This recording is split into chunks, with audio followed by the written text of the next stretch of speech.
ਉੱਥੋਂ ਜਿਹੜੇ ਹੈਲਥ ਦੇ ਅਧਿਕਾਰੀ ਕਹਿ ਰਹੇ ਬਾਕੀਆਂ ਦੇ ਵੀ ਪਰਚਾ ਦਵਾਂਗੇ ਕਿ ਉਹ ਬਾਹਰ ਕਿਉਂ ਨਿਕਲੇ ਘਰੋਂ। ਫੁੱਲਾਂ ਦੀ ਵਰਖਾ ਦਾ ਤੁਸੀਂ ਆਪ ਕਰ ਰਹੇ ਹੋ, ਜਦ ਕੋਈ ਜਾ ਕੇ ਨੈਗੇਟਿਵ ਹੋ ਕੇ ਜਾਂਦਾ ਅਫਸਰ ਸਾਹਿਬਾਨ ਕਰ ਰਹੇ।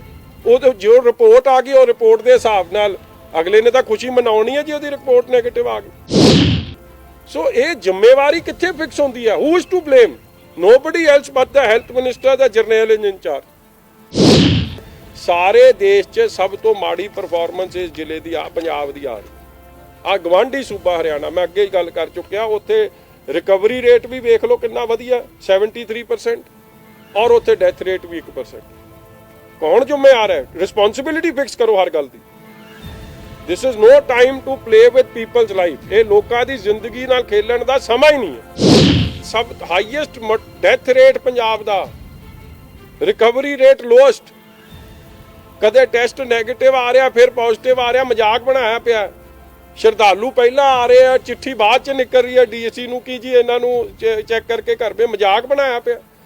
ਡਾਕਟਰ ਤੇ ਨਰਸਾਂ ਰੌਲਾ ਪਾ ਰਹੀਆਂ ਸੀ ਪੀਪੀ ਕਿੱਟ ਪਾਉਣੀ ਕੋਈ ਨਹੀਂ। ਤੇ ਕੌਣ ਜ਼ਿੰਮੇਵਾਰ ਹੈ ਇਹਦੇ ਲਈ? ਇਹ ਮਜ਼ਾਕ ਚੱਲਦਾ ਰਹੂਗਾ, ਜ਼ਿੰਦਗੀ ਨਾਲ ਖਿਲਵਾੜ ਹੁੰਦਾ ਰਹੂ ਪੰਜਾਬ।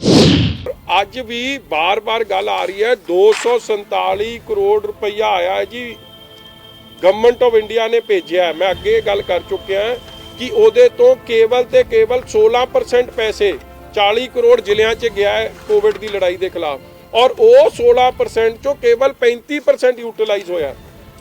ਕਿਉਂ ਨਹੀਂ ਪੈਸੇ ਖਰਚ ਹੋ ਰਹੇ? ਇਹਨਾਂ ਚੀਜ਼ਾਂ ਲਈ ਆਇਆ ਸੀ। ਵੈਂਟੀਲੇਟਡ ਐਂਬੂਲੈਂਸਾਂ ਹੋਣ, ਹਸਪੀਟਲ ਦੇ ਬੈਟਰ ਫੈਸਿਲਿਟੀ ਹੋਵੇ, ਕਿਉਂ ਨਹੀਂ ਪੈਸੇ ਖਰਚ ਹੋ ਰਹੇ ਤੁਹਾਡੇ ਤੋਂ? ਜੇ ਤੁਸੀਂ ਖਰਚ ਕੀਤੇ ਵੀ ਨੇ ਤੇ ਕਰਪਸ਼ਨ ਕੱਢਤੀ ਉਹਦੇ 'ਚ ਲੋਕਾਂ ਨੇ। ਕਿ ਕੇਰਲਾ 'ਚ ਆ ਮੇਰੇ ਕੋਲ ਫਿਗਰਸ ਨੇ, ਕੇਰਲਾ 'ਚ ਕਿੰਨੇ ਕੇਸ ਜੀ? 486, ਪੰਜਾਬ ਨਾਲੋਂ ਵੱਧ। ਕਿਉਰਡ ਕਿੰਨੇ? 359। ਰਿਕਵਰੀ ਰੇਟ ਕਿੰਨਾ? 74%। ਔਰ ਡੈਥ ਰੇਟ ਕੀ? 1%। ਕਿਉਂ? ਆ ਕੇਰਲਾ ਮਿਨਿਸਟਰ ਨੇ ਸਭ ਤੋਂ ਪਹਿਲਾਂ ਕੋਵਿਡ ਦਾ ਕੇਸ ਕੇਰਲਾ 'ਚ ਆਇਆ 7 ਮਾਰਚ। ਇੱਕ ਉਹਨਾਂ ਦਾ ਡਿਸਟ੍ਰਿਕਟ ਹੈ ਪਥਨ ਮੀਠਾ ਡਿਸਟ੍ਰਿਕਟ, ਔਰ ਹੈਲਥ ਮਿਨਿਸਟਰ ਆਫ ਕੇਰਲਾ ਕੇ ਸ਼ੈਲਾਜਾ ਉਹ 8 ਤਰੀਕ ਨੂੰ ਉੱਥੇ ਪਹੁੰਚ ਗਏ। ਤੇ ਸਾਡੇ ਮਤਲਬ ਕਿ ਹੈਂਡਸ ਔਨ, ਜਿੱਥੇ ਵੀ ਕੋਈ ਪ੍ਰੋਬਲਮ ਆ ਰਹੀ ਹੈ ਡਾਕਟਰਾਂ ਦੀ ਹੌਸਲਾ ਅਫਜ਼ਾਈ, ਡਿਸਟ੍ਰਿਕਟ ਐਡਮਿਨਿਸਟ੍ਰੇਸ਼ਨ ਦੀ ਹੌਸਲਾ ਅਫਜ਼ਾਈ, ਕੋਵਿਡ ਦੇ ਪੇਸ਼ੈਂਟਸ ਦੇ ਬਾਰੇ ਉਹਨਾਂ ਨੂੰ ਮਿਲਣਾ ਪੁੱਛਣਾ। ਔਰ ਇਹੀ ਕਾਰਨ ਹੈ ਕਿ ਉੱਥੇ ਤੁਹਾਨੂੰ ਕਿਸੇ ਕੋਵਿਡ ਦੇ ਪੇਸ਼ੈਂਟ ਦੀ ਸ਼ਿਕਾਇਤ ਤੁਹਾਡੇ ਸਾਹਮਣੇ ਨਹੀਂ ਆਈ ਹੈ। ਇੱਥੇ ਤਾਂ ਭਾਈ ਨਿਰਮਲ ਸਿੰਘ ਦਾ ਕੇਸ ਹੋ ਗਿਆ ਪਦਮ ਸ਼੍ਰੀ ਨਾਲ, ਜਿਸ ਤਰੀਕੇ ਦਾ ਉਹਨਾਂ ਦੀ ਫੈਮਿਲੀ ਨੂੰ ਟ੍ਰੀਟ ਕੀਤਾ ਗਿਆ, ਜਾਂ ਏਸੀਪੀ ਕੋਹਲੀ ਸਾਹਿਬ ਦੀ ਫੈਮਿਲੀ ਨੂੰ ਟ੍ਰੀਟ ਕੀਤਾ ਗਿਆ, ਜਾਂ ਅੱਜ ਅਣਗਿਣਤ ਵੀਡੀਓ ਆ ਗਈਆਂ ਨੇ ਕਿ ਸਾਨੂੰ ਸਵੇਰ ਦੀ ਚਾਹ ਨਹੀਂ ਕਿਸੇ ਨੇ ਪੁੱਛੀ, ਸਾਨੂੰ ਰੋਟੀ ਦਾ ਹਾਲ ਵੇਖ ਲਓ ਕੀ ਆ, ਹਸਪਤਾਲਾਂ ਦਾ ਹਾਲ ਵੇਖ ਲਓ, ਡਿਪਰੈਸ਼ਨ 'ਚ ਜਾ ਰਹੇ ਆ। ਉਹਦਾ ਕਾਰਨ ਕੀ ਆ? ਕਿ ਆ ਸਾਡੇ ਹੈਲਥ ਮਿਨਿਸਟਰ ਸਾਹਿਬ ਬਲਬੀਰ ਸਿੰਘ ਸਿੱਧੂ ਨੇ ਆਪਦੇ ਘਰ ਦੇ ਬਾਹਰ ਲਿਖ ਕੇ ਲਾਤਾ, no public dealing till 31/3/2020 due to corona virus. ਜੇ ਤੁਹਾਡਾ ਇਹ ਜਿਹਾ ਐਟੀਟਿਊਡ ਹੋਊਗਾ, ਇਰਰਿਸਪੌਂਸਿਬਲ ਐਟੀਟਿਊਡ, ਤੇ ਫਿਰ ਪੰਜਾਬ ਦਾ ਬਹੁਤ ਵੱਡਾ ਪੰਜਾਬੀਆਂ ਨੂੰ ਤੇ ਪੰਜਾਬ ਦੇ ਲੋਕਾਂ ਨੂੰ ਖਾਮਿਆਜ਼ਾ ਚੁੱਕਣਾ ਪੈ ਰਿਹਾ। ਔਰ ਮੈਂ ਅੱਜ ਮੰਗ ਕਰਦਾ, ਸਿਰਫ ਸਿਆਸੀ ਸਟੇਟਮੈਂਟ ਨਹੀਂ ਇਹ ਪੰਜਾਬ ਦੇ ਭਲੇ ਲਈ ਮੈਂ ਬਲਬੀਰ ਸਿੱਧੂ ਜੀ ਨੂੰ ਆਪ ਬੇਨਤੀ ਕਰਦਾ ਕਿ ਜੇ ਤੁਹਾਡੇ ਤੋਂ ਨਹੀਂ ਡਿਊਟੀ ਨਿਭਾਈ ਜਾ ਰਹੀ, ਤੁਸੀਂ ਇਸ ਕੰਮ 'ਚ ਫੇਲ ਹੋ ਰਹੇ ਹੋ, ਤੁਸੀਂ ਕਾਈਂਡਲੀ ਪੰਜਾਬ ਦੇ ਲੋਕਾਂ ਦੀ ਜਾਨਾਂ ਨੂੰ ਖਤਰੇ 'ਚ ਨਾ ਪਾਓ। ਪੰਜਾਬ ਦੇ ਲੋਕਾਂ ਦੀ ਜਾਨਾਂ ਬੜੀ ਬੜੀ ਕੀਮਤੀਆਂ ਨੇ। ਤੁਸੀਂ ਡਰੋਨ ਉਡਾਉਣ ਦਾ ਸ਼ੌਂਕ ਰੱਖਦੇ ਹੋ, ਪੁੱਠੇ ਇਹ ਜੇ ਕੰਮਾਂ ਦਾ ਕੰਮ ਕਰਨ 'ਚ ਧਿਆਨ ਰੱਖਦੇ ਹੋ, ਕੰਮ ਕਰੋ, ਮਗਰ ਹੈਲਥ ਦੀ ਐਡੀ ਇਸ ਐਮਰਜੈਂਸੀ ਵਾਲੀ ਸਿਚੁਏਸ਼ਨ ਤਹਿਤ ਤੁਹਾਨੂੰ ਹੈਲਥ ਤੋਂ ਲਾਂਭੇ ਹਟ ਜਾਣਾ ਚਾਹੀਦਾ, ਅਸਤੀਫਾ ਦੇ ਦੇਣਾ ਚਾਹੀਦਾ। ਔਰ ਕੈਪਟਨ ਅਮਰਿੰਦਰ ਸਿੰਘ ਜੀ ਨੂੰ ਮੈਂ ਬੇਨਤੀ ਕਰਦਾ ਕਿ ਇਹ ਤੁਹਾਡੇ ਮਿਨਿਸਟਰ ਸਾਹਿਬ ਦਾ ਪਹਿਲਾਂ ਵੀ ਬੜਾ ਰੌਲਾ ਪਿਆ ਸੀ ਕਿ 300 ਕਰੋੜ ਦੀਆਂ ਗੋਲੀਆਂ ਖੁਰਤ-ਬੁਰਤ ਕਰਨ ਤੇ ਇਹਨਾਂ ਤੇ ਰੌਲਾ ਸੀ, ਕਿਉਂਕਿ ਸਿਸਟਮਸ ਉਦੋਂ ਵੀ ਇਹਨਾਂ ਨੇ ਬ੍ਰੇਕ ਕੀਤੇ ਸੀ। ਗੋਲੀਆਂ ਜਿਹੜੀਆਂ ਡਰੱਗਸ ਪੇਸ਼ੈਂਟ ਨੂੰ ਮਿਲਣੀਆਂ ਚਾਹੀਦੀਆਂ ਸਨ, ਜਿਹੜੀਆਂ ਆਨਲਾਈਨ ਮਿਲਣੀਆਂ ਚਾਹੀਦੀਆਂ ਸਨ, ਇਹਨਾਂ ਨੇ ਉਹ ਸਿਸਟਮ ਨੂੰ ਤਹਿਸ-ਨਹਿਸ ਕੀਤਾ। ਤੁਹਾਡੇ ਪ੍ਰਿੰਸੀਪਲ ਸੈਕਟਰੀ ਇਸ ਗੱਲ ਤੇ ਰੌਲਾ ਪਾਉਂਦੇ ਸੀ। ਕਹਿਣ ਦਾ ਭਾਵ ਇਹਨਾਂ ਦਾ ਪਾਸਟ ਹਿਸਟਰੀ ਵੀ, ਪਾਸਟ ਰਿਕਾਰਡ ਵੀ ਕੋਈ ਹੈਲਥ ਦੇ ਮਸਲੇ 'ਚ ਐਡਾ ਚੰਗਾ ਨਹੀਂ। ਵਿਧਾਨ ਸਭਾ 'ਚ ਰੌਲਾ ਪਿਆ। ਇਸ ਲਈ for the safety and security, Punjab ਦੇ ਸਿਟੀਜ਼ਨਸ ਵਾਸਤੇ, ਪੰਜਾਬ ਦੇ ਲੋਕਾਂ ਦੇ ਭਲੇ ਵਾਸਤੇ ਮੈਂ ਇਹ ਮੰਗ ਕਰਦਾ ਕਿ ਵਜ਼ੀਰ ਬਲਬੀਰ ਸਿੰਘ ਸਿੱਧੂ ਅਸਤੀਫਾ ਦੇ ਦੇਣ, क्योंकि जो कोविड की लड़ाई 'ਚ एडा माड़ा प्रदर्शन रहा इन्हां दी अगवाई हेठ, और नहीं तो कैप्टन अमरिंदर सिंह जी इन्हों सैक करके कोई काबिल बंदा या अपने थले ये जिम्मेवारी लेंदे हुए जिहदे नाल डॉक्टर नर्सिस पैरामैडिक स्टाफ की एक तो उन्हां दे हौसले बुलंद हो सकन और यह जी अनगैलियां ना होण जिहदे नाल कई जानां खतरे 'ਚ पै सकदियां। हुण जिहड़े केस आए है जिन्हां नूं घरे भेजता वो फिर फुर ले हुण पॉजिटिव आ गए, उहदे करके जिहड़ा नुकसान होना जी उन्हां श्रद्धालुआं दी कोई गलती नहीं, इहदे 'ਚ उन्हां तो पता ही नहीं, they are following the procedure. मगर ये जिम्मेवारी किहदी सी उत्थों लैके इत्थे तक to follow the guidelines, ICMR की गाइडलाइनस फॉलो करने की किहदी जिम्मेवारी सी? सूबे सरकार दे हैल्थ मिनिस्ट्री दी। Health minister leads that department और वो तो ये आप दा ला के बैठे है कि मेरे को नेड़े कोई ना आवे। ते इन्हां हालातां 'ਚ और जो मैं पहला भी गल कीती 112 करोड़ रुपया NHM थले आया, ना तो वो पैसा खर्च हो रहा, 247 करोड़ SDRF थले आया, ਉਹਦੇ ਚੋਂ सिर्फ 34% ਜ਼ਿਲ੍ਹਿਆਂ 'ਚ ਗਿਆ, ਉਹਦੇ ਚੋਂ ਵੀ सिर्फ 16% 16% यूटिलाइजेशन है ਉਹਦੀ टोटल।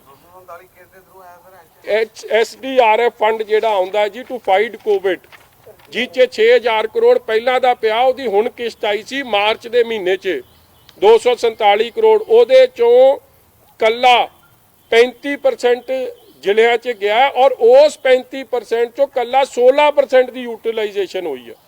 सो इन्हां हालातां 'ਚ जब नॉन सीरीयस एटीट्यूड है, बड़ा लैकलस्टर परफॉर्मेंस है, पंजाब दी लोकां दी जान बड़ी कीमती है। पंजाब जिहड़ा एक खेती प्रधान सूबा है, पंजाब दी देश प्रति बड़ी वड्डी जिम्मेवारियां ने, इन्हां दी जिंदगी नाल इस तरीके दा खिलवाड़ नहीं होना चाहिए। पंजाब दे भले लई दोवें हत्थ जोड़ के मैं कैप्टन अमरिंदर सिंह जी नूं मंग करदा कोई काबिल बंदा ला दिओ, नहीं तो आप ये जिम्मेवारी चुक लो, नहीं तो पंजाब नूं बड़ा वड्डा खामियाजा चुकना पैना। अगे हैल्थ परफॉर्मेंस पंजाब की बड़ी माड़ी है कोविड की लड़ाई करके, ये सरकारी आंकड़े दसदे है, ये कोई साडे ओपोजिशन का नहीं है, सरकारी आंकड़े गल बयान कर रहे। ਅੱਜ ਫੈਸਲਾ ਲਿਆ ਕਿ 31-15 ਨੂੰ ਵਧਾਉਣ ਦਾ ਤੇ ਸਵੇਰੇ 7 ਵਜੇ ਤੋਂ ਲੈ ਕੇ 11 ਵਜੇ ਤੱਕ ਰਿਲੈਕਸੇਸ਼ਨ ਦੇਣ ਦਾ। देखो ये ਜਿਹੜੇ ਕੁਛ ਰਿਲੈਕਸੇਸ਼ਨ ਦੀ ਤਾਂ ਡਿਮਾਂਡ ਜੀ ਆ ਹੀ ਰਹੀ ਆ ਸਭ ਜਗ੍ਹਾ ਤੋਂ, ਕਿਸ ਕਿੱਥੇ ਦੇਣਾ ਚਾਹੀਦਾ, ਕਿਵੇਂ ਦੇਣਾ ਚਾਹੀਦਾ, ਇਹ ਗੱਲ ਬੜੀ ਥੌਟ ਆਊਟ ਹੋਣੀ ਚਾਹੀਦੀ। 7 ਤੋਂ 11 ਦੇ ਰਿਲੈਕਸੇਸ਼ਨ ਨੇ ਠੀਕ ਹੈ, ਜਿੰਨੇ ਕੋਈ ਸਮਾਨ ਲੈਣ ਜਾਣਾ, ਮਾਰਕੀਟ ਜਾਣਾ, ਉਹਦੇ ਲਈ ਠੀਕ ਹੈ, ਮਗਰ ਇਹਦੇ ਨਾਲ ਕਈ ਖਤਰੇ ਵੀ ਪੈਦਾ ਹੋਣੇ। ਔਰ ਰਿਲੈਕਸੇਸ਼ਨ ਨਹੀਂ ਹੈਗਾ ਜੀ, ਸਭ ਤੋਂ ਵੱਡੀ ਗੱਲ ਹੈ ਇਕਨੋਮਿਕ ਪੈਕੇਜ ਦਿਓ, चाहे वो बिजली के बिल अद्धे करने हैं घरां दे, चाहे वो फैक्ट्रियां दे, हर गरीब मजदूर के अकाउंट 'ਚ 6000 रुपये महीने का पाओ। ਜਿਹੜਾ इकनोमिक पैकेज की गल नहीं हो रही, सज्जे खब्बे सारियां गल्लां चल रही ने। 4 घंटे पूरे उन्होंने दे दिए, लगता नहीं कि 4 घंटे में लोग कुछ नहीं होना जी। जिवें पहला फैक्ट्रियां नूं मंजूरी दी, कोई फैक्ट्री चली, ये कागजी मंजूरियां ने। 4 घंटे च बंदा कला आपदा जाके कोई एसेंशियल कमोडिटी ਜਿਹੜੀ ਲੈਣੀ ਉਹ ਲੈ ਕੇ ਆ ਸਕਦਾ, ਹੋਰ ਕੋਈ ਕੰਮ ਨਹੀਂ ਕਰਨਾ। नहीं पर मजीठिया साहब सवाल ये पैदा होता है जिस तरह की कंडीशन है, जिस तरह की सेहत विभाग की कंडीशन बिल्कुल जर्जर है, तुसी जो तुसी ਜ਼ੀਰੋ ਆ ਜੀ ਸਿਹਤ ਮਹਿਕਮੇ ਦੀ। हालात च रिलैक्सेशन की कहंदी है जी? ਮੈਂ ਉਹੀ ਬੇਨਤੀ ਕਰ ਰਿਹਾ ਜੀ, ਇਹਨਾਂ ਹਾਲਾਤਾਂ 'ਚ ਸਿਹਤ ਮਹਿਕਮੇ ਦੀ ਜ਼ੀਰੋ ਪਰਫਾਰਮੈਂਸ ਹੈ। ਇਹਨਾਂ ਹਾਲਾਤਾਂ 'ਚ ਜਿਹੜੀ ਇਹ ਰਿਲੈਕਸੇਸ਼ਨ ਦੇ ਰਿਹਾ बहुत खतरनाक सिट्टे निकल सकते हैं।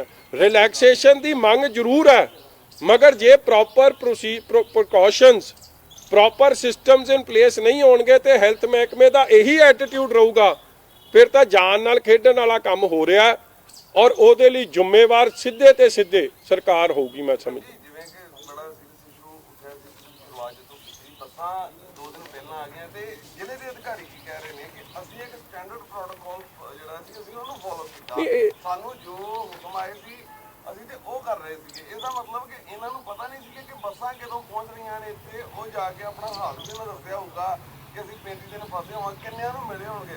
ਹੁਣ ਉਹਨਾਂ ਨੂੰ ਕਹਿ ਰਹੇ ਜੀ ਇਹਨਾਂ ਦੀ ਕੰਟੈਕਟਸ ਵੀ ਅਸੀਂ ਉਦੋਂ ਬੋਲਾਂਗੇ ਜਦੋਂ ਇਹਨਾਂ ਦੇ ਜਿਹੜੇ ਟੈਸਟ ਹੈ ਨੈਗੇਟਿਵ ਪੋਜ਼ਿਟਿਵ ਹੋਣਗੇ ਤੇ ਫਿਰ ਉਸ ਤੋਂ ਬਾਅਦ। ਦੇਖੋ ਇੱਕ ਗੱਲ ਇਹ ਸਾਰੇ ਮਸਲੇ 'ਚ ਆਪਾਂ ਨੂੰ ਅਪਰੀਸ਼ੀਏਟ ਕਰਨਾ ਚਾਹੀਦਾ, ਜਿਹੜੇ ਸ਼ਰਧਾਲੂ ਨੇ ਨਾ, ਉਹਨਾਂ ਨੇ ਨੰਦੇੜ ਸਾਹਿਬ ਤੋਂ ਵੀ ਵੀਡੀਓ ਚੜਾਈ, ਕਿ ਸਾਡਾ ਇੱਥੇ ਕੋਈ ਸੋਸ਼ਲ ਡਿਸਟੈਂਸਿੰਗ ਵਾਲੇ ਨੋਰਮਸ ਨਹੀਂ ਫੋਲੋ ਹੋ ਰਹੇ, ਕਿਉਂਕਿ ਅਸੀਂ ਬਹੁਤ ਜ਼ਿਆਦਾ ਜਣੇ ਆ ਛੋਟੀ ਜੀ ਜਗ੍ਹਾ ਤੇ।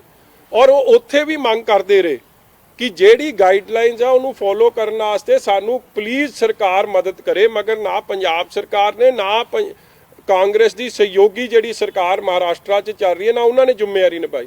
ਫਿਰ ਜੋ ਇੱਥੇ ਲਿਆਉਣੇ ਸੀ, ਕੁਆਰੰਟਾਈਨ ਉਹਨਾਂ ਨੂੰ ਕਰਨਾ, ਉਹਨਾਂ ਦੇ ਮੈਡੀਕਲ ਟੈਸਟ ਕਰਕੇ ਘਰ 'ਚ ਭੇਜਣਾ, ਇਹ ਬੇਸਿਕ ਗਾਈਡਲਾਈਨਸ ਹੈ। ਉਹ ਚਿੱਠੀ ਵੀ ਸਰਕਾਰ 27 ਤਰੀਕ ਨੂੰ ਜਾਰੀ ਕਰ ਰਹੀ ਹੈ ਸਾਰੇ ਡੀਸੀਜ਼ ਨੂੰ, ਆ ਲਿਖਿਆ to all DCs and all civil surgeon, ਜਦ ਕਿ ਉਹ ਤਾਂ 24-25 ਤਰੀਕ ਤੋਂ ਆਣੇ ਸ਼ੁਰੂ ਹੋ ਗਏ ਸੀ। ਇਹਨਾਂ ਹਾਲਾਤਾਂ 'ਚ ਇਹ ਸੁਭਾਵਿਕ ਹੈ ਸਰਕਾਰ ਸੁੱਤੀ ਪਈ ਹੈ, ਇਹ ਤਾਂ ਚਿੱਠੀਆਂ ਬਿਆਨ ਕਰ ਰਹੀਆਂ ਨੇ। ਸੋ ਹਾਊ ਕੈਨ ਇਹਦੇ ਵਾਸਤੇ ਜਿਹੜਾ ਮੈਂ ਬਾਰ-ਬਾਰ ਕਹਿ ਰਿਹਾ ਕਿ ਹੈਲਥ ਮਹਿਕਮਾ ਪੰਜਾਬ ਦੀ ਪਰਫਾਰਮੈਂਸ ਜ਼ੀਰੋ ਹੈ, ਸੁੱਤੇ ਪਏ। ਔਰ ਇਹ ਗੱਲ ਕੱਲੇ ਕੋਵਿਡ ਦੇ ਪੇਸ਼ੈਂਟਸ ਯਾਰ ਉਹ ਨਹੀਂ ਕਹਿ ਰਹੇ, ਤਾਂ ਡਾਕਟਰ, ਨਰਸ, ਡਰਾਈਵਰ, ਮਤਲਬ ਸਧਾਰਨ ਪੰਜਾਬੀ ਹਰੇਕ ਹੀ ਰੌਲਾ ਪਾ ਰਿਹਾ। ਅੱਜ ਡਾਕਟਰ ਨਰਸ ਨੂੰ ਵੀ ਤਾਂ ਪਹਿਲੇ ਦਿਨ ਦੇ ਉਹ ਰੌਲਾ ਪਾ ਰਹੇ। ਪੀਪੀ ਕਿਟ ਤੁਸੀਂ ਬਾਅਦ ਚ ਲਿਆਓ, ਕਰਪਸ਼ਨ ਉਹਦੇ ਚ ਪਹਿਲਾਂ ਕੱਢ ਦਿਓ। ਪੈਸਿਆਂ ਦੀ ਯੂਟਿਲਾਈਜੇਸ਼ਨ ਹੈਲਥ ਵਾਸਤੇ ਜਿਹੜੀ ਲੜਾਈ ਵਾਸਤੇ ਆਏ ਆ ਪੈਸੇ 247 ਕਰੋੜ, ਉਹਦੇ ਚੋਂ ਕੇਵਲ 40 ਕਰੋੜ ਰੁਪਈਆ 40.16 ਕਰੋੜ ਜ਼ਿਲ੍ਹਿਆਂ ਨੂੰ ਗਿਆ, ਵਿੱਚ ਜੋ ਔਰ ਉਹਦੇ ਚੋਂ ਵੀ ਕੱਲਾ 35% ਯੂਟਿਲਾਈਜੇਸ਼ਨ ਹੈ, 16% ਪੈਸਾ ਗਿਆ ਟੋਟਲ, ਔਰ ਉਹਦੇ ਚੋਂ ਗਾਹਾਂ 40 ਕਰੋੜ ਚੋਂ 35% ਯੂਟਿਲਾਈਜੇਸ਼ਨ ਉਹ ਵੀ ਨਹੀਂ ਵਰਤਿਆ ਗਿਆ। ਸੋ these are very serious questions। ਔਰ ਮੈਂ ਬਾਰ-ਬਾਰ ਗੱਲ ਤੁਹਾਨੂੰ ਫਿਗਰ ਮੈਂ ਕੇਰਲਾ ਦਾ ਦੇ ਰਿਹਾ ਕਿ ਦੇਖੋ ਜੇ ਕੇਰਲਾ ਸਕਸੈਸਫੁਲ ਰਹੀ ਹੈ, ਜੇ ਉੱਥੇ 446 ਕੇਸਿਸ ਸੀ ਮਗਰ 1% ਡੈਥ ਰੇਟ ਹੈ, 74% ਰਿਕਵਰੀ ਹੈ, ਕਿਉਂਕਿ ਉੱਥੋਂ ਦੇ health minister Sahib hands on ਸਨ। ਉਹਨਾਂ ਨੇ ਇਹ ਨਹੀਂ ਲਿਖ ਕੇ ਲਾਤਾ ਸੀ ਆਪਦੇ ਘਰ ਦੇ ਬਾਹਰ ਕਿ ਮੇਰੇ ਕੋਲ ਤਾਂ ਆਇਓ ਨਾ ਜੀ, ਮੈਂ ਤਾਂ ਇਹ ਕਰੋਨਾ ਕਰਕੇ ਹੁਣ ਬਾਹਰ ਨਹੀਂ ਆ ਸਕਦਾ। ਉੱਥੋਂ ਦੇ ਮਿਨਿਸਟਰ ਪੇਸ਼ੈਂਟਸ ਦਾ ਪਤਾ ਲੈਂਦੇ ਸਨ। ਉੱਥੋਂ ਦੇ ਮਿਨਿਸਟਰ ਸਾਹਿਬ ਕੇਰਲਾ ਦੇ ਜਾਂ ਹਰਿਆਣੇ ਦੇ ਵੀ ਮੈਂ ਕਹਿ ਸਕਦਾ, ਜਾ ਕੇ ਡਾਕਟਰਾਂ ਦਾ ਹੌਸਲਾ ਅਫਜ਼ਾਈ ਕਰਦੇ ਆ। ਉੱਥੋਂ ਦੀ ਡਬਲ ਕਰਤੀ ਹੈ ਸੈਲਰੀ ਸਾਰੀ ਜਿਹੜੇ ਫਰੰਟ ਲਾਈਨ ਦੇ ਵਰਕਰਸ ਨੇ। ਪੰਜਾਬ ਸਰਕਾਰ ਕਿਉਂ ਸੁੱਤੀ ਪਈ ਹੈ ਜਦ ਹੈ ਹੀ ਨਹੀਂ? ਤੁਹਾਡਾ ਐਟੀਟਿਊਡ ਹੀ ਲੈਕਲਸਟਰ ਹੈ, ਐਟੀਟਿਊਡ ਹੀ ਨੈਗੇਟਿਵ ਹੈ, ਤੇ ਸੁਭਾਵਿਕ ਹੈ ਫਿਰ ਵਿਚਾਰੇ ਥੱਲੇ ਜਿਹੜੇ ਲੜਾਈ ਲੜਨਾ ਵੀ ਚਾਹੁੰਦੇ, ਲੜਾਈ ਕਿਵੇਂ ਲੜਨੀ? ਤੁਸੀਂ ਜਦੋਂ ਪਹਿਲਾਂ ਗੋਲੀਆਂ ਦਾ ਜਦੋਂ ਮੁੱਦਾ ਉਠਾਇਆ ਸੀ, ਨਸ਼ੇ ਜਿਹੜੇ ਡੀ ਐਡਿਕਸ਼ਨ ਸੈਂਟਰਾਂ ਦੇ, ਹਾਂਜੀ ਹਾਂਜੀ, ਉਦੋਂ ਵੀ ਮੰਗ ਕੀਤੀ ਸੀ ਸਿੱਧੂ ਦੇ ਖਿਲਾਫ। ਅੱਜ ਤੁਹਾਡੇ ਦੇ ਨਾਲ ਬੀਜੇਪੀ ਨੇ ਵੀ ਇਹ ਮੰਗ ਕੀਤੀ ਹੈ ਕਿ ਬਲਬੀਰ ਸਿੱਧੂ ਨੂੰ ਅਸਤੀਫਾ ਦੇਣਾ ਚਾਹੀਦਾ ਜਾਂ ਕੈਪਟਨ ਸਾਹਿਬ ਨੂੰ ਟੇਕ ਓਵਰ ਕਰਨਾ ਚਾਹੀਦਾ। ਜੇ ਸਰਕਾਰ ਨੇ ਪਹਿਲੇ ਵਾਲਾ ਰਵੱਈਆ ਰੱਖਿਆ, ਬਲਬੀਰ ਸਿੱਧੂ ਹੁਣਾਂ ਨੂੰ ਨਾ ਸੇਵਾ ਇਥੋਂ ਮੁਕਤ ਕੀਤਾ ਇਸ ਅਹੁਦੇ ਤੋਂ, ਤਾਂ ਫਿਰ ਕੀ ਭਾਵੇਂ ਕਿ ਕਰਫਿਊ ਲੱਗਾ, ਅਕਾਲੀ ਦਲ ਕੀ ਇਹਦੇ ਖਿਲਾਫ ਕੋਈ ਜਾਂ ਗਵਰਨਰ ਸਾਹਿਬ ਨੂੰ ਮਿਲੋਗੇ ਜਾਂ ਕਿਵੇਂ ਤੇ ਅਗਲੀ ਇਹਦੀ ਦੇਖੋ ਮੇਰੀ ਸਭ ਤੋਂ ਪਹਿਲਾਂ ਤਾਂ ਮੈਂ ਦੋਵੇਂ ਹੱਥ ਜੋੜ ਕੇ ਸਮੁੱਚੇ ਪੰਜਾਬੀਆਂ ਵੱਲੋਂ ਇਹ ਕਰੋਨਾ ਦੀ ਮਹਾਮਾਰੀ ਦੇ ਲੜਾਈ ਦੇ ਜਿਹੜੇ ਚਾਹੁੰਦੇ ਕਿ ਲੜਾਈ ਤਗੜੇ ਹੋ ਕੇ ਪੰਜਾਬੀ ਲੜਨ, ਉਹ ਪੰਜਾਬੀ ਲੜ ਸਕਦੇ ਆ, ਉਹਨਾਂ ਦੇ ਭਲੇ ਵੱਲੋਂ ਮੈਂ ਮੰਗ ਕਰਦਾ ਹਾਂ ਬਲਬੀਰ ਸਿੰਘ ਸਿੱਧੂ ਜੀ ਨੂੰ ਕਿ ਤੁਸੀਂ, ਤੁਹਾਡੇ ਵੱਸ ਦਾ ਰੋਗ ਨਹੀਂ, ਇਹ ਫਿਗਰਸ ਦੱਸਦੇ ਆ, ਤੁਹਾਡੀ ਪਰਫਾਰਮੈਂਸ ਦੱਸਦੀ ਹੈ ਜ਼ੀਰੋ ਪਰਫਾਰਮੈਂਸ, ਤੁਸੀਂ ਅਸਤੀਫਾ ਦੇ ਦਿਓ।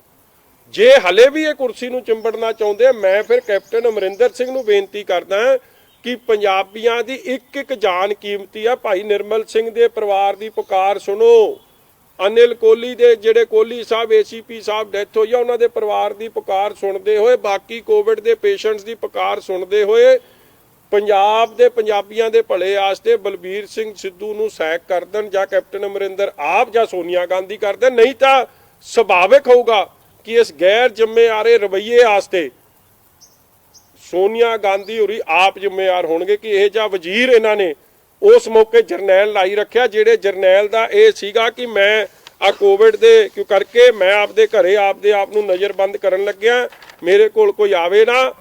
ਔਰ ਸੁਭਾਵਿਕ ਹੈ ਉਹੀ ਰਿਜ਼ਲਟ ਅੱਜ ਗਰਾਊਂਡ 'ਚ ਵੇਖਣ ਨੂੰ ਮਿਲ ਰਿਹਾ ਕਿ ਨਾ ਟੈਸਟਿੰਗ ਹੋ ਰਹੀ ਹੈ ਪੰਜਾਬ 'ਚ, ਟੈਸਟਿੰਗ ਸਭ ਤੋਂ ਮਾੜੀ, ਹਰ 10 ਲੱਖ ਪਿੱਛੇ ਕਦੇ ਕਹਿ ਦਿੰਦੇ ਆ ਕਿ ਉਹ ਨੈਗੇਟਿਵ ਹੈ, ਫਿਰ ਉਹਨੂੰ ਸੱਦ ਲੈਂਦੇ ਤੂੰ ਪੋਜ਼ਿਟਿਵ ਹੈ, ਜਦੋਂ ਫੁੱਲਾਂ ਦੀ ਵਰਖਾ ਹੋ ਜੇ। ਔਰ ਮੈਂ ਅੱਜ ਹੈਰਾਨ ਹੋ ਗਿਆ, ਉੱਥੇ ਜਿਹੜੇ ਉਹਨਾਂ ਦੇ ਅੱਗੇ ਅਧਿਕਾਰੀ ਨੇ, ਉਹ ਅੱਗੇ ਉਹ ਵਿਚਾਰਾ ਘਰ ਚਲੇ ਗਿਆ, ਉਹ ਆਪ ਆ ਕੇ ਆਪਦੀ ਵੀਡੀਓ ਚੜਾ ਰਿਹਾ ਕਿ ਮੇਰਾ ਕੀ ਕਸੂਰ ਹੈ। ਉਹ ਅੱਗੇ ਉੱਥੋਂ ਜਿਹੜੇ ਹੈਲਥ ਦੇ ਅਧਿਕਾਰੀ ਕਹਿ ਰਹੇ ਬਾਕੀਆਂ ਦੇ ਵੀ ਪਰਚਾ ਦੇਵਾਂਗੇ ਕਿ ਉਹ ਬਾਹਰ ਕਿਉਂ ਨਿਕਲੇ ਘਰੋਂ। ਫੁੱਲਾਂ ਦੀ ਵਰਖਾ ਦਾ ਤੁਸੀਂ ਆਪ ਕਰ ਰਹੇ ਹੋ, ਜਦ ਕੋਈ ਜਾ ਕੇ ਨੈਗੇਟਿਵ ਹੋ ਕੇ ਜਾਂਦਾ, ਅਫਸਰ ਸਾਹਿਬਾਨ ਕਰ ਰਹੇ। ਉਹ ਜੋ ਰਿਪੋਰਟ ਆ ਗਈ, ਉਹ ਰਿਪੋਰਟ ਦੇ ਹਿਸਾਬ ਨਾਲ ਅਗਲੇ ਨੇ ਤਾਂ ਖੁਸ਼ੀ ਮਨਾਉਣੀ ਹੈ ਜੀ ਉਹਦੀ ਰਿਪੋਰਟ ਨੈਗੇਟਿਵ ਆ ਗਈ। ਸੋ ਇਹ ਜ਼ਿੰਮੇਵਾਰੀ ਕਿੱਥੇ ਫਿਕਸ ਹੁੰਦੀ ਹੈ? Who is to blame? Nobody else but the health minister ਦਾ ਜਰਨੈਲ ਇੰਚਾਰਜ। ਸਾਰੇ ਦੇਸ਼ 'ਚ ਸਭ ਤੋਂ ਮਾੜੀ ਪਰਫਾਰਮੈਂਸ ਇਸ ਜ਼ਿਲ੍ਹੇ ਦੀ ਪੰਜਾਬ ਦੀ ਆ ਰਹੀ। ਆ ਗਵਾਂਢੀ ਸੂਬਾ ਹਰਿਆਣਾ, ਮੈਂ ਅੱਗੇ ਹੀ ਗੱਲ ਕਰ ਚੁੱਕਿਆ, ਉੱਥੇ ਰਿਕਵਰੀ ਰੇਟ ਵੀ ਵੇਖ ਲਓ ਕਿੰਨਾ ਵਧੀਆ 73%, ਔਰ ਉੱਥੇ ਡੈਥ ਰੇਟ ਵੀ 1%। ਕੌਣ ਜ਼ਿੰਮੇਵਾਰ ਹੈ? ਰਿਸਪੌਂਸਿਬਿਲਿਟੀ ਫਿਕਸ ਕਰੋ ਹਰ ਗੱਲ ਦੀ। This is no time to play with people's life. ਇਹ ਲੋਕਾਂ ਦੀ ਜ਼ਿੰਦਗੀ ਨਾਲ ਖੇਲਣ ਦਾ ਸਮਾਂ ਹੀ ਨਹੀਂ ਹੈ। ਸਭ ਹਾਈਐਸਟ ਡੈਥ ਰੇਟ ਪੰਜਾਬ ਦਾ, ਰਿਕਵਰੀ ਰੇਟ ਲੋਐਸਟ। ਕਦੇ ਟੈਸਟ ਨੈਗੇਟਿਵ ਆ ਰਿਹਾ ਫਿਰ ਪੋਜ਼ਿਟਿਵ ਆ ਰਿਹਾ, ਮਜ਼ਾਕ ਬਣਾਇਆ ਪਿਆ। ਸ਼ਰਧਾਲੂ ਪਹਿਲਾਂ ਆ ਰਹੇ ਆ, ਚਿੱਠੀ ਬਾਅਦ ਚ ਨਿਕਲ ਰਹੀ ਹੈ ਡੀਐਸਸੀ ਨੂੰ ਕਿ ਜੀ ਇਹਨਾਂ ਨੂੰ ਚੈੱਕ ਕਰਕੇ ਘਰ ਭੇ, ਮਜ਼ਾਕ ਬਣਾਇਆ ਪਿਆ। ਡਾਕਟਰ ਤੇ ਨਰਸਾਂ ਰੌਲਾ ਪਾ ਰਹੀਆਂ ਸੀ ਪੀਪੀ ਕਿੱਟ ਪਾਉਣੀ ਕੋਈ ਨਹੀਂ। ਤੇ ਕੌਣ ਜ਼ਿੰਮੇਵਾਰ ਹੈ ਇਹਦੇ ਲਈ? ਇਹ ਮਜ਼ਾਕ ਚੱਲਦਾ ਰਹੂਗਾ, ਜ਼ਿੰਦਗੀ ਨਾਲ ਖਿਲਵਾੜ ਹੁੰਦਾ ਰਹੂ ਪੰਜਾਬ। ਅੱਜ ਵੀ ਬਾਰ-ਬਾਰ ਗੱਲ ਆ ਰਹੀ ਹੈ 247 ਕਰੋੜ ਰੁਪਈਆ ਆਇਆ ਹੈ ਜੀ, ਗਵਰਨਮੈਂਟ ਆਫ ਇੰਡੀਆ ਨੇ ਭੇਜਿਆ। ਮੈਂ ਅੱਗੇ ਗੱਲ ਕਰ ਚੁੱਕਿਆ ਕਿ ਉਹਦੇ ਤੋਂ ਕੇਵਲ ਤੇ ਕੇਵਲ 16% ਪੈਸੇ 40 ਕਰੋੜ ਜ਼ਿਲ੍ਹਿਆਂ 'ਚ ਗਿਆ ਹੈ ਕੋਵਿਡ ਦੀ ਲੜਾਈ ਦੇ ਖਿਲਾਫ, ਔਰ ਉਹ 16% ਚੋਂ ਕੇਵਲ 35% ਯੂਟਿਲਾਈਜ਼ ਹੋਇਆ। ਕਿਉਂ ਨਹੀਂ ਪੈਸੇ ਖਰਚ ਹੋ ਰਹੇ? ਇਹਨਾਂ ਚੀਜ਼ਾਂ ਲਈ ਆਇਆ ਸੀ। ਵੈਂਟੀਲੇਟਡ ਐਂਬੂਲੈਂਸਾਂ ਹੋਣ, ਹਸਪੀਟਲ ਦੇ ਬੈਟਰ ਫੈਸਿਲਿਟੀ ਹੋਵੇ, ਕਿਉਂ ਨਹੀਂ ਪੈਸੇ ਖਰਚ ਹੋ ਰਹੇ ਤੁਹਾਡੇ ਤੋਂ? ਜੇ ਤੁਸੀਂ ਖਰਚ ਕੀਤੇ ਵੀ ਨੇ ਤੇ ਕਰਪਸ਼ਨ ਕੱਢਤੀ ਉਹਦੇ 'ਚ ਲੋਕਾਂ ਨੇ। E5 ਚੈਨਲ ਪੰਜਾਬੀ ਹੁਣੇ ਸਬਸਕ੍ਰਾਈਬ ਕਰੋ, ਬੈਲ ਆਈਕਨ ਤੇ ਕਲਿੱਕ ਕਰੋ।